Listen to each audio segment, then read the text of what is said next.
I dag vil jeg vise jer nogle gode, sunde snacks, som I kan bruge hver gang I ikke behøver at spise noget usundt, men i hvert fald bare få en snack, som smager godt. For det første skal vi bruge sådan noget 70% chokolade her. Og så, I bestemmer selv, hvor meget I vil bruge, men jeg vil reklamere bare at bruge hele pladen. Fordi når du er færdig, så kan du også bare lade det stå, og så til næste gang skal du bruge det. Så knækker du chokoladen ned i en skål oven på en gryde, som der er vand i, og så skal du smelte det.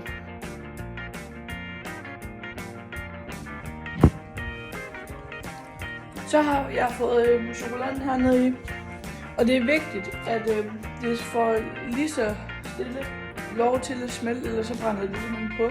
Så den skal stå på 3 grader, og så når det smelter, så skal I bruge sådan nogle vindruer her, og så dyppe dem ned i og putte chokolade over, og så ind i køleren, og så smager de bare godt. Jeg har ikke nogen tændstikker, så det blev sgu til pasta, spaghetti pasta. Okay, nu er chokoladen smeltet, og nu skal vi til at dyppe bananerne og vindruerne deri. Jeg har aldrig prøvet det før med bananer, så jeg glæder mig til at se, hvordan det smager. Jeg klipper bare til alle sammen, de er kommet på. Så har vi fået alle vindruerne og bananerne ind på den her spækbræt, og så skal de bare ind i køleren.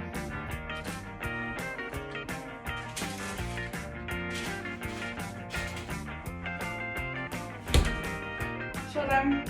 Og jeg ved faktisk ikke, hvor lang tid de skal have, men hele tiden. Så tror jeg, de er færdige.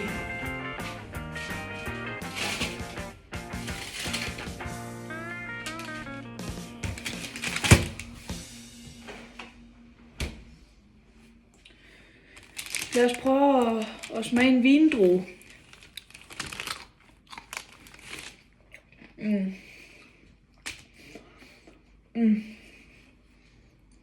Lad os prøve med en banan.